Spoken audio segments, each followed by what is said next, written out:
YSR Congress party అని నేను అంటాను. రైట్. వెంకటరమణ గారు ఏమైనా రెస్పాండ్ అవుతారా? అంటే ఇందులో సబబుగా అనిపించట్లేదా మీకు? అంటే మెయిన్ గా ప్రజల్లోకి వెళ్ళి ప్రజా సమస్యలు తిరిగి ప్రతిపక్షానికి ప్రధాన పాత్ర ఉంటుంది ఖచ్చితంగా. సరే మీరు ప్రజల్లోకి వెళ్తామని చెప్తున్నారు, అది ఓకే. కానీ అసెంబ్లీ సమస్యలు సరే మామూలు మీరు అటెండ్ అవ్వట్లేదు. నిజంగా ఇలాంటి సమస్యల మీద రాష్ట్ర వ్యాప్తంగా ప్రజలకు తెలిసే అవకాశం ఉంటుంది కదా, ఆ డిమాండ్ అనే చేస్తాయి. సార్ మేము అనేది ఒకటే, మా నాయకుడికి ఏదైతే ఉందో మన గత చాలా అసెంబ్లీ రాష్ట్రాల్లో చూసాం, ఒకరు గెలిచినా ప్రతిపక్ష హోదా ఇవ్వడం జరిగింది. మనకెందుకు బిఎస్పీ ఇస్తే ఈ ఆంధ్ర ఉమ్మడి విశాఖలో బిఎస్పీ నుంచి ఒకరు వస్తే వాళ్ళకి ప్రతిపక్ష హోదా ఇచ్చాం మనం. అప్పుడు కాదు ఎక్కడికి అదే పాయింట్ కాదు. ఈ అంశానికి సంబంధించి సార్ ఈ అంశానికి సంబంధించి ఈ స్టీల్ ప్లాంట్ ను ప్రైవేటీకరణ అడ్డుకుంటామని చెప్పారు. ఈ కూటమి ప్రభుత్వం వచ్చిన తర్వాత మేము కంప్లీట్ గా స్టీల్ ప్లాంట్ ను అడ్డుకుంటామన్నారు. అది చెప్పిన మాటలు ఏమైనా ఉన్నాయి సార్? అనవసరంగా 5,000 మందిని నిర్దాక్షిణ్యంగా కార్మికులు తీసేశారు. వాళ్ళ పరిస్థితి వెంకటరమణ గారు, అసెంబ్లీకి వెళ్ళడానికి సమస్య ఏంటండి? అసలు అసెంబ్లీకి వెళ్ళడానికి సమస్య ఏంటి? అసెంబ్లీ అనే మాట మాట్లాడటానికి వైఎస్ఆర్ కాంగ్రెస్ పార్టీ మాకు కావలసిన మా నాయకుడు అడిగినా ఏదైతే ఇవ్వండి, నేను తప్పకుండా అసెంబ్లీకి సమావేశంలో మేము పాల్గొంటాం. మీరు అసెంబ్లీకి రానుకుంటే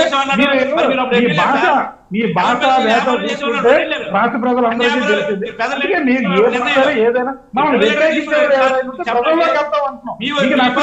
కాదు కాదు వెంకటరమణ గారు, సరే సరే సరే సరే ఇప్పుడు ఈ ధర్నాలతోటే కంటిన్యూ చేస్తారా? భాష అబ్యూసింగ్ కి భాష కోసం మీరే మాట్లాడాలి. స్వచ్ఛము సమయం అవుతుంది, సమయం అవుతుంది. ఒక్క నిమిషం కంక్లూడ్ చేయండి. ఒక్క నిమిషం గారు. చూడలేదా రాష్ట్ర ప్రభుత్వం సోషల్ మీడియాలో చూస్తున్నారు? మీరు ఏదో చెప్పాలనుకుంటే వెంకటరమణ గారు ఫైనల్ గా ఏం చెప్తారు? ఇంక ప్రజల్లోనే మీ వాణి వినిపిస్తారు అంతే. అసెంబ్లీకి రారు ఇప్పుడు. సరే ప్రజల్లోనే వినిపిస్తారు, ధర్నాలు చేస్తారు. ఇప్పుడు ఒకవేళ ప్రభుత్వం పట్టించుకోదు, దానివల్ల ఫలితం ఏంటి మీకు? అసెంబ్లీకి మేము వస్తాం. మా నాయకుడు ఏదైతే తప్పకుండా అసెంబ్లీకి వస్తాం. మా సమస్య ప్రజలకు వెళ్తాం. కృష్ణాదేవి ఒక పాయింట్ లో ఇది ప్రజలకు సంబంధించినటువంటి అంశం, రాష్ట్ర ప్రజలకు సంబంధించినటువంటి అంశము. ఈ విధమైనటువంటి ప్రభుత్వ కాలేజీల ప్రైవేటీకరణ అనేటువంటి అంశం అనేటువంటిది ఇటు అధికార ప్రతిపక్ష పార్టీల మధ్య రాజకీయ పరమైనటువంటి వివాదంగా మారినటువంటి మాట వాస్తవం. జగన్మోహన్ రెడ్డి ఉత్తరాంధ్ర వరకే బహుశా నేను అనుకోవటము పరిమితం అవుతారని నేను అనుకోను.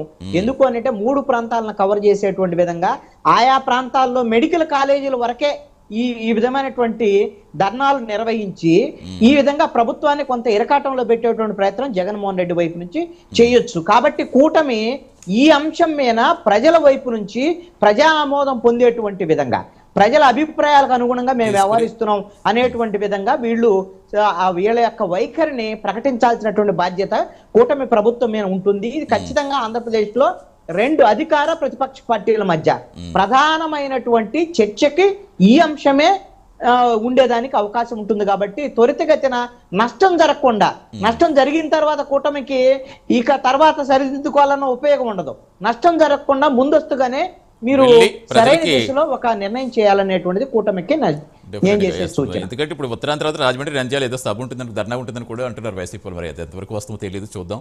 డెఫినెట్గా మీరు చెప్పినట్టుగా మరి ప్రభుత్వం ఏ విధంగా ప్రజలకు కన్విన్స్ చేస్తుందో కూడా చూద్దాం sir. Thank you so much Krishnandhra గారు, థ్యాంక్ యూ వెంకటరమణ గారు, లక్ష్మీబాబు గారు, శ్రీనివాసరావు గారు, థ్యాంక్ యూ సో మచ్.